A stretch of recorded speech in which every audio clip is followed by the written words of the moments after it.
So this past week, I've been thinking a lot about what are gonna be my top 10 sneaker pickups of 2020. Is it gonna be something like the Strangelove SB? Is it gonna be something like the Union 4?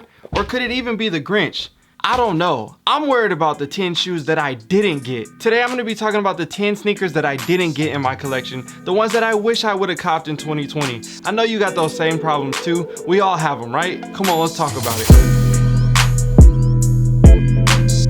Welcome back to the channel. What's up with you guys? How you doing? How you been? If you did not know by now, my name is DJ and this is the DNA Show. Now, if you haven't already, make sure you hit that subscribe button. Don't forget to hit the bell notification for every time I upload a new video, and make sure you hit that like button because that helps the algorithm oh so much. So as you guys all know, there have been a bunch of amazing releases from all different types of brands: Nike, Adidas, Reebok, you name it, so many different brands. But you know me personally, I'm a Jordan guy, so there's a lot of J's on my list heavily when it comes to sneaker pickups and sneakers that I missed out on, all different types of stuff like that. It's just what it is. It's in my DNA. That's why we call it the DNA Show, right? So let's talk about the 10 sneakers that I really wish I had. This is like low-key, I'm stabbing myself in the side right here when I talk about this in this video, because I just really wish I would have got these sneakers, but eventually I'm gonna get them. I just didn't get them this year, and yeah, I don't know. I'm kind of speechless right now because I'm low-key pissed I didn't get these shoes. Let's start off with the first one. The 85 reverse bred Air Jordan 1. I was able to get the pair from the New Beginnings pack, but I like those just a little bit more, and I really want to have those in my collection. I was waiting for the price to go down. It slowly started to go down. Then the documentary dropped. Next thing you know, the price started to go up. Now I'm like, bruh, should I even buy them? I don't even know. I feel like in the long haul, they're gonna be worth more than they are today.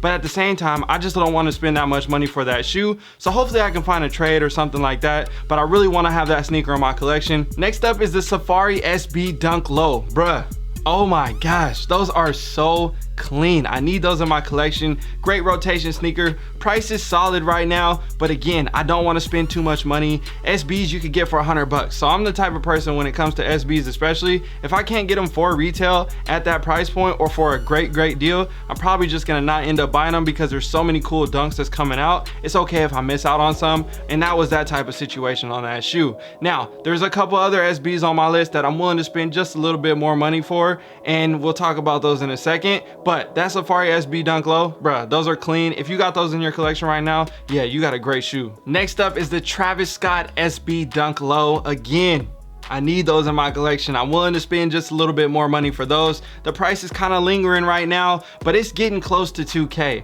And I'm like, bruh, do I really want to spend 2K on that shoe? I don't think so, because I remember when it was $1,000, I didn't want to spend $1,000. Now, again, if I would have bought them for $1,000 at the time, I would have had more money in them now, but again, who would have known, right? So for me, I'm like, it is what it is. I'll take the loss, or whatever you want to call it. I hope to get a pair someday. Hopefully I can find a pair in my size for a good deal. Maybe get a used pair or something like that, and maybe get that price reduced down just a little bit. It's gonna take a little bit of time, but I guarantee you I'll end up getting a pair in my collection. Just give it some time. You gotta be patient. You can't get every shoe when it drops, and you can't just pull the trigger because sometimes the value goes down. That shoe, the value started to go up, but who's to say they won't go down or go up over time? I don't even know right now. All I know is I don't have the sneaker, and I'm gonna try to work a deal, work a trade, do something so I can get a pair of my size. Another dope SB on my hit list. When I talk about the collaboration, the greatness behind the shoe, and just how well they were able to re-imitate the image from the box to then putting it onto the sneaker from the ice cream container, what I'm talking about, the Ben & Jerry SB Dunk Low. Oh my gosh, those are fire. But the price,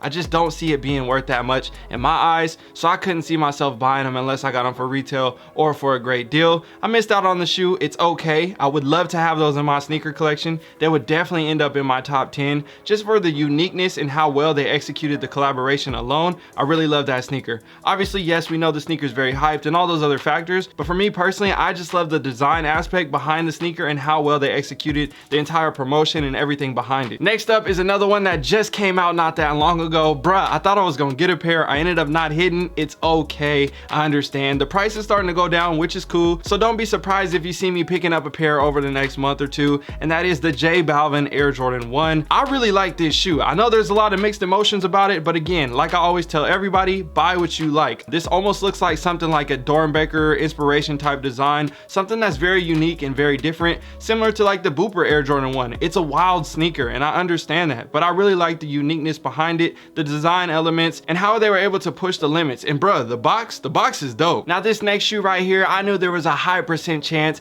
I wasn't gonna end up getting it just because I'm a size 13 in men's. This is a women's shoe, and that is the Off-White Air Jordan 4 in that sail tan, whatever colorway you want to call it. But I'm telling you right now, those things are so clean. They did a great job on that sneaker. Some people are even calling it the best Off-White Jordan collab ever. Me personally, I wouldn't say that, but I would say it's definitely up there in a very, very nice shoe. But again, finding a size 14 and a half for an affordable price, that's gonna be a tough one. Now, taking it to Nike basketball, we have the Kobe 5 Lakers Pro.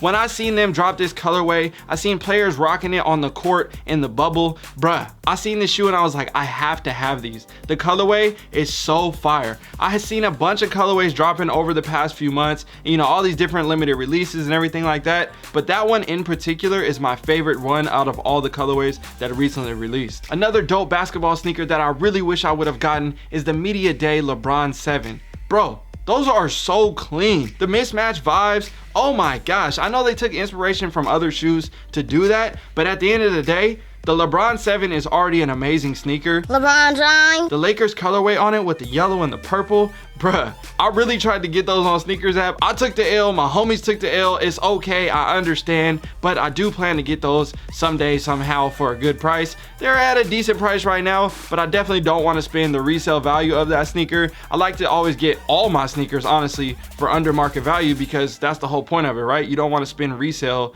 and then get stuck with that, and then that's a whole nother topic, but you get what I'm saying. I'm just not gonna pull the trigger on every single shoe just to say I have it and spend the top dollar value for that sneaker. It's just not me. And don't get me wrong, you can do it all you want, that's okay, but I'm just telling you right now, the way I'm spending my money, it's not gonna be like that. Now this next shoe right here, I am probably the most salty about out of all of them, because I really love this shoe. There was only one size 13 that was available in Oregon. They came out at bait and they got them. Somebody got them and I couldn't get them, and I was hot, but it is what it is. The UNC Air Jordan 3, and you know, I didn't hit online, I didn't hit locally, so I understood the consequences, and I was like, you know what, I don't want to pay resale. I think they'll go down, maybe do something like a Katrina or something like that, but I knew they were such a nice shoe, and I was hoping that they flew under the radar, but then they didn't. People started to realize, like, wow, this actually is a dope shoe. People caught the wave, the price started to go up. Next thing you know, the price continued to go up. And now I'm just like, bro, should I even buy these anymore? I don't even know. I'm low-key thinking about just copping a used pair, throwing them in the rotation, saying forget it, not having to worry about having a pair on ice. I don't even know. At the end of the day, the UNC 3 is fire. I really wish I would have got those. And don't be surprised if you see those on my feet sometime next year. Now, saving the best for last, you already know what the shoe is. It's one of the most hyped sneakers of 2020, the Dior Air Jordan 1, the high and the low. I want both of them. I was willing to spend retail. I was willing to fly out of town to go pick up the sneakers, make a video, show you guys the process, do all that stuff. I was so down for all that, because obviously we know the resale value is way higher than retail, so anybody would love to buy them for retail, but at the same time, still spending retail $2,000 on a pair of shoes, that's a lot of money, especially to say if you wanted to get the high and the low. You're looking at 4 or 5K, travel expenses, everything like that. Bruh, that's a lot. So throughout the year, I have seen size 13s pop up here and there, highs and lows, new and used, all those different factors. And I've been slowly seeing the price go down. Unfortunately, I didn't get them in 2020 for the top 2020 pickups, but they might slide in the list next year. So for me, that's about it. I hope you guys enjoyed this, checking out all the top 10 sneakers that I didn't hit on, all the L's that I took, all the sneakers that I wish I would have got. But as of right now, I'm a little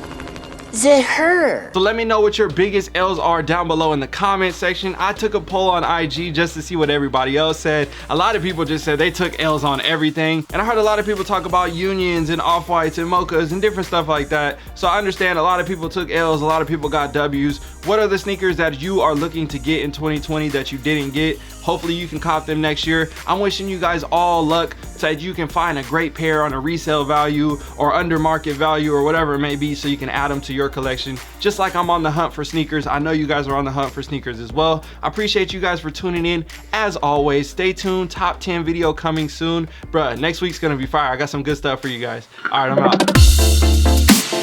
Yo, if you enjoyed this video and you want to make extra money or grow your shoe collection, I want to give you a free video with my 3 tips that were the most powerful that will help you grow your sneaker collection and make an additional $1,000 to $10,000 a month. All you need to do to get this free video is click on the first link in the description or the comment that's pinned in the comment section. That'll take you to a page where you can enter your email address and I'll make sure that I send you a video right away. And if you enjoyed this video, again, don't forget to like, comment, share, and subscribe. My name is DJ. I'm signing out. I got to go. I'm gone. Peace.